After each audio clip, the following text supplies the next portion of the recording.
Okay, welcome to our next question on probabilities. We are looking at some of the questions they can ask you in exam. They like this. They like this a lot, especially for those who are doing IGCSE maths. But for those that are now doing GCSE maths as well, they've now introduced this kind of stuff for your GCSE higher. So I want you to pause the video just for 1 minute and read this question. If you want to have a go at it, go ahead and do so. But if you've forgotten it and you want to recap on basic stuff, then I would like you to again read it and then pause the video and then play it so then I can go over it again for you before you try it. Okay, hope you've read it and you've understood it. What I'm going to do before I do this question is just to recap on basic stuff first before we do this. So I'm going to turn over the slide so then I can recap on basic things. Okay. Right, let's pretend that in a class I've got students who are doing English. And let's pretend that they are 10. And in that same class, some students are doing Spanish. And let's pretend that these students are basically 8.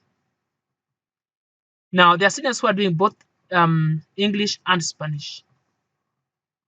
And let's pretend that there are basically 4 students in here. Actually, let's pretend that I do not know actually what they are. I don't know. So I've got English and Spanish. Now, then the total number of students in this class, let's pretend that they've said that the total students in this class are basically 14. Let's pretend so. So you can see that those who are doing English and those who are doing Spanish, if I add them up, they are 18. But they're telling me that the total number of students are 14. It basically means that in this 10 and in this 8, there are some people who have been counted twice. There are those that are doing both English and Spanish. I don't know how many there are yet, but I'm going to find out. Okay. Now to do that, I'm going to draw 2 circles here. I'm going to do 2 circles there to help you out. Now in the middle of this, I'm going to have those who are doing both English and Spanish. And then in that, the whole of this first circle are those that are doing English. So if I put E there, and these are those that are doing Spanish. So all those who are doing English are 8, and those who are doing Spanish, those who are doing English are 10, those who are doing Spanish are 8. I do not know these people who are sharing, who are doing both. But all I know that those who are doing English, all of them together will be 10. Those who are doing Spanish, all of them together will basically be 8. But what I could do, I could call this X being the number of those who do both English and Spanish. And here if I've got X here, it means that those who are doing English only will be 10 take away X. And those who are doing Spanish only will be 8 take away the X. Okay, so here are those that are doing Spanish only will be 8 take away X. But I know that if I add all of them together, I will get 14. So if I add those who are doing English only to those who are doing both English and Spanish, to those that are doing Spanish only together, I will get 14. Now, if I simplify this, 10 plus 8 is 18.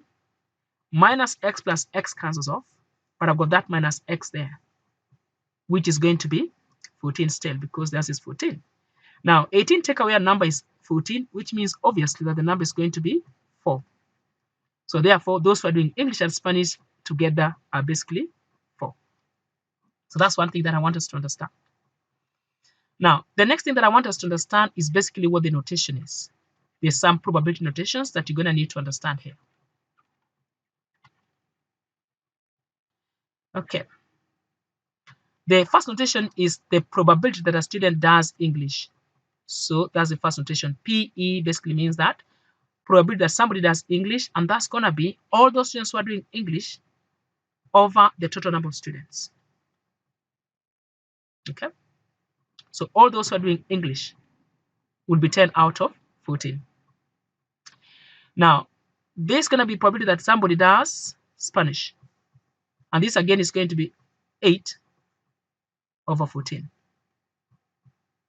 And then I've got the chance that somebody is doing both. So that's going to be E intersection. And so that's how I try that intersection sign. It's always like an N. Okay. So E intersection N. Intersection S. Is always a sign that basically looks like an N, lowercase n. So if I just put it like that, so E intersection S, that's going to be equal to those that are in the middle here. Those who are in the middle are basically 4. X is 4. Okay, so that's going to be 4 over 14.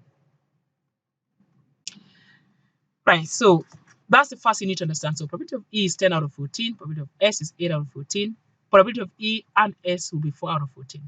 Now, if I add all this together, somebody's going to say that the answer doesn't come to 1.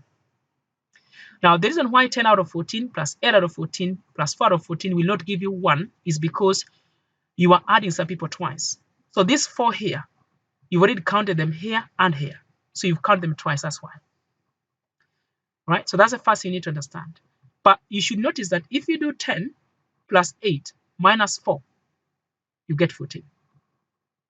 So what's going to happen is that if I wanted to find the chance of everything, in other words, the probability that we have E union C and E union S. E union S basically means the chance that a student is doing either English only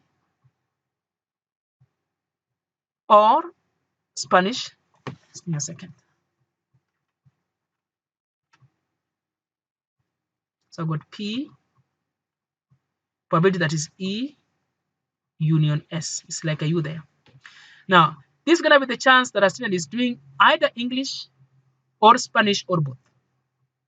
That a student picked at random is going to do English or it's going to do Spanish or it's going to do both of them. Now, that's going to add up to 1 then. Now, to get that 1, you're going to add the chance that somebody is doing English, which is 10 out of 14, plus the chance that somebody is doing Spanish, minus the chance that somebody is doing both, because you don't want to count people twice. Right?